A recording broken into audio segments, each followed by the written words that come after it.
vídeo de hoje eu vou falar sobre os 10 erros de gramática mais comuns que os brasileiros cometem quando estão falando inglês.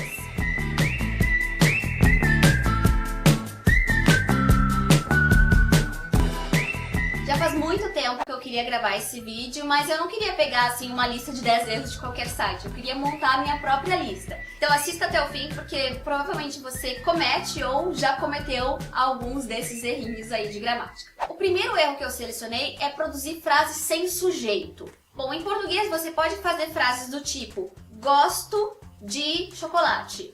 Você não está dizendo eu gosto de chocolate. Por quê? Porque o verbo gostar já está conjugado de acordo com a primeira pessoa. Então, se eu falar gosto, já fica explícito que sou eu que gosto. Então, no português, a gente pode ocultar o sujeito, porque a conjugação do verbo já vai dizer qual é a pessoa que eu estou me referindo. Mas isso não vai acontecer no inglês, porque se vocês forem pensar, a conjugação verbal no inglês é muito fácil, é muito mais fácil do que no português. Porque vamos pegar um verbo como gostar, né? Como eu tinha usado antes. Então, like. I like, you like, they like, we like. Tudo igual, like, like, like, like. A gente só vai acrescentar um S quando esse verbo tiver na terceira pessoa. He likes, she likes, it likes. É muito fácil, entendeu? Então, se eu falar like, você não sabe se é eu, tu, ele, nós, vós, eles, porque isso não está explícito no verbo, assim como é no português. Então, toda essa explicação foi para dizer que muitas vezes, por causa dessa diferença entre as duas línguas, o falante brasileiro vai falar coisas do tipo is nice, é legal. Porque no português a gente pode falar é legal, mas em inglês você precisa do sujeito. Quando você não está falando de uma pessoa específica, você tem que dizer it. Então, it's nice, é legal, precisa desse it. Do mesmo modo que você vai ter que usar um it para dizer frases do tipo it rains a lot, chove muito. Então você precisa desse it. Você não pode só falar rains a lot. Você precisa do sujeito. Então acho que esse é um erro muito comum. Um outro erro muito comum, ainda relacionado ao uso do it, é esse uso do it como um objeto. Então, não quero usar muitos termos técnicos, mas o que é um objeto?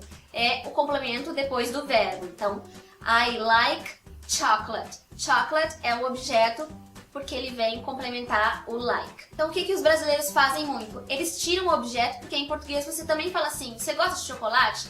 Aí eu vou responder, eu gosto. Ponto final. Eu gosto. Mas em inglês você tem que dizer I like it. I like it. Você precisa desse it para representar o chocolate, que é uma coisa, então você tem que usar o it, o pronome it. Então você tem duas opções para responder uma pergunta do tipo do you like chocolate? A primeira opção é dizer yes, I like it. Sim, eu gosto disso, de chocolate. Você não pode dizer yes, I like. E uma outra opção é usar uma short answer, ou seja, eu vou usar o verbo auxiliar que foi usado na pergunta, que nesse caso foi do you like chocolate? E eu vou responder yes, I do. Por quê? Porque o do foi usado na pergunta. Claro, se eu não gostar de chocolate, eu posso responder a negativa, né? No, I don't. Ou no, I don't like it. Mas nunca I like ou I don't like. Okay? O terceiro erro muito comum é fazer uma dupla negação, também por interferência do português. Por exemplo, em português eu digo eu não gosto de nada. Não gosto é uma negação, nada, outra negação. E isso é permitido na língua portuguesa. Só que no inglês você não pode dizer I don't like nothing, porque don't like é uma negação e nothing é outra negação. Então negativo com negativo no inglês vira positivo e tá errado. Então, no inglês você tem que dizer I don't like anything. Então, anything vai evitar essa dupla negação. Eu não gosto de nada, I don't like anything. Um outro exemplo, I don't go nowhere. Eu não vou a lugar nenhum. I don't go, uma negação, nowhere, outra negação. Então, tá errado, tem que ser I don't go anywhere. Eu não vou a lugar nenhum. Ah, mas eu ouvi uma música e dizia I don't like nothing. Tudo bem, existe. Existe em música, você vai ver em filmes, mas não é o inglês mais correto que existe. Então, do mesmo modo que nós em português falamos, eu tô com dor nos pés, mas a gente não quer aprender o inglês errado, né? Então, no inglês padrão, nesse inglês mais polido, mais correto, essa dupla negação não vai ser aceita. O quarto erro está relacionado ao uso do present perfect, mas eu não vou nem ficar entrando muito em detalhes sobre como é o present perfect, porque eu acho que isso merece um vídeo específico.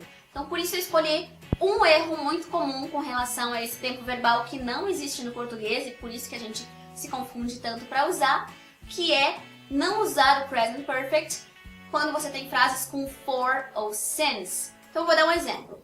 Quando você diz I work there for 4 years, você quer dizer, né, a intenção é dizer eu trabalho lá há 4 anos. Esse for significa há de haver com H, né, há 4 anos. Parece maravilhosamente correta essa frase, né? Mas, na verdade, ela tá errada, porque você deveria ter dito I've worked there for 4 years. I have worked there for 4 years. O que, se a gente for traduzir, parece que faz parte do passado, né? Porque você está usando o verbo no passado. Mas não, você está usando o present perfect nessa frase, porque o fato de você trabalhar lá é algo que começou no passado e continua no presente. Então, quando você diz I've worked there for 4 years, isso significa que você começou a trabalhar lá há 4 anos atrás e continua trabalhando lá. Então, isso ainda é a sua atividade no presente. E o erro muito comum é usar o presente simples, né? Dizer I work there for 4 years. Essa frase está errada. E se você quiser dizer que você trabalhou lá por 4 anos e não trabalha mais, aí você tem que dizer I worked there for 4 years, sem o have. Então, se eu disser I worked there for 4 years, isso significa que eu trabalhei lá por 4 anos e que eu não trabalho mais. Então, só para dar um exemplo com since, que significa desde. Então, quando eu falo I live in São Paulo since 2012, isso está errado, porque eu tenho que dizer I've lived in São Paulo since 2012. O quinto erro super comum é usar o verbo have no sentido de existir. Então, uma das primeiras coisas que você aprende quando você começa a aprender inglês, se você está num curso ou num livro, é o uso de there is, there are. Então, quando eu quero dizer que tem 5 cadeiras na minha casa, eu tenho que dizer there are 5 chairs in my house. Existem 5 cadeiras na minha casa. E se eu quero dizer que existe apenas uma cadeira na minha casa, aí eu tenho que usar o singular. There is a chair in my house. Então, fácil, né? Todo mundo aprende lá no primeiro semestre, beleza. Só que o que acontece? Na fala natural, vem pela influência do português que a gente não usa o verbo haver, a gente usa o verbo ter, né? Então, o que é o verbo ter? É have. E aí a pessoa acaba dizendo have 5 chairs in my house. Ou have a chair in my house. E isso está errado, porque have em inglês é só no sentido de posse. Então, eu posso até usar para falar das minhas cadeiras, mas vai ser uma frase diferente. I have 5 chairs in my house. Eu tenho 5 cadeiras na minha casa. Mas aí o have está no sentido de ter. Mas no sentido de existir, de haver na minha casa, tem que ser there is ou there are. O sexto erro é não usar ing depois das preposições. Isso até já falei num vídeo rapidamente, mas eu resolvi incluir aqui porque é um erro muito comum também. Então, quando você diz obrigada por me ajudar, você tem que dizer thanks for helping me. O helping tem que estar com esse ing porque for é uma preposição. Então, preposições em inglês pedem o ing depois. Então, thanks for help me tá errado. Thanks for helping me. Outro exemplo. I'm afraid of swimming. Eu tenho medo de nadar. Of é uma preposição, então o swim, verbo nadar, tem que estar no ing. I'm interested in studying English. Eu estou interessada em estudar inglês. Esse in aqui é uma preposição, então você tem que usar o ing depois do e. O sétimo erro também está relacionado a preposições e é num caso bem específico, que é quando você quer dizer isso é para você fazer. Então eu já vi pessoas falando this is for you do, this is to you to do, this is to you do, e ninguém acerta nada. Então o uso correto da preposição aqui é this is for you to do. Então você vai dizer for you, para você, to do, fazer. This is for her to play. Isso é para ela jogar. This is for him to write. Isso é para ele escrever. O oitavo erro é também algo que se aprende lá nos primeiros semestres de curso. Aí você acha que aprendeu tudo bonitinho, mas aí você vai começar uma conversa e começa a confundir tudo, que é o uso dos pronomes possessivos. Em inglês você tem um pronome possessivo para cada pessoa. Então, I é my dog, he é his dog, o cachorro dele, ela é her dog, o cachorro dela. E se eu quiser dizer o seu cachorro, para you, eu vou usar your dog. Mas o que o aprendiz vai fazer numa conversa? Ele vai usar your para praticamente tudo. Então, eu vou dar um exemplo. A pessoa quer falar que foi à casa dela. E daí, numa conversa, e vai dizer, I went to your house and blá blá blá blá blá blá. Aí você vai dizer, my house? Não. Her house. Então essa é a confusão que ocorre aí, pode realmente causar uma bela confusão na comunicação. Então se eu quero falar que eu fui à casa dela, eu não posso falar I went to your house. Eu tenho que falar I went to her house. Se eu fui à casa dele, I went to his house.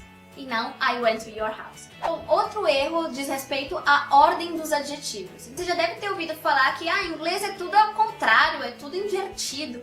Então não é que seja tudo invertido, é que os adjetivos, ao invés de ocorrerem depois do substantivo, em inglês eles vão antes. Então em português eu falo o gato preto, mas em inglês eu tenho que falar o preto gato. The black cat. It's a beautiful girl, não a girl beautiful. E o último erro é bem comum também até nos níveis mais avançados, que é o uso de duas perguntas dentro de uma mesma pergunta. Então deixa eu explicar. Se você quiser perguntar as horas em inglês, você tem que dizer What time is it? E isso está em formato de pergunta, certo? Porque se fosse uma afirmativa seria It is, e como é uma pergunta tá Is it? What time is it? Mas quando eu faço uma outra pergunta antes dessa, como por exemplo, você poderia me dizer que horas são? Tem que haver uma mudança aí, então vou explicar. Se eu pergunto, Could you tell me what time it is? O could you tell me já é uma pergunta. Então o what time is it não fica mais what time is it, que era uma pergunta. Porque senão fica uma pergunta e uma pergunta. Eu tenho que ter uma pergunta e uma afirmação. Então, what time is it? Vira what time it is. Ele vira uma afirmação. Outro exemplo. Where's your sister? Isso é uma pergunta, né? Where is your sister? Mas se eu pergunto antes, do you know where your sister is? O where your sister is deixa de ser uma pergunta e vira uma afirmação, porque eu tenho uma pergunta antes. Do you know? Então, do you know where your sister is? Está correto, mas do you know where's your sister? Tá errado, porque são duas perguntas dentro de uma. Bom, gente, então eu espero muito que eu tenha ajudado vocês. Eu demorei pra fazer esse vídeo porque eu realmente estava selecionando os erros mais comuns, assim. Eu queria que esse vídeo fosse útil, de verdade. Se você não entendeu alguma informação, se achou algo muito complexo, é porque eu realmente não quis fazer desse vídeo um vídeo tão longo, assim. Então deixa essa dúvida aqui nos comentários que eu mesma respondo, ou se outra pessoa vê a pergunta de alguém que está com dúvida, eu peço, por gentileza, me ajude a responder, porque às vezes eu não dou conta. Se gostou desse vídeo, não esqueça de se inscrever aqui no canal, porque toda semana eu tenho postado novas dicas de inglês. Não esqueça também de clicar em gostei se você gostou desse vídeo, porque isso me ajuda muito a ser divulgado aqui na plataforma do YouTube. E também de compartilhar esse vídeo com seus amigos que estão aprendendo inglês e que podem ter as mesmas dúvidas que vocês. Thanks for watching, see you next video, bye!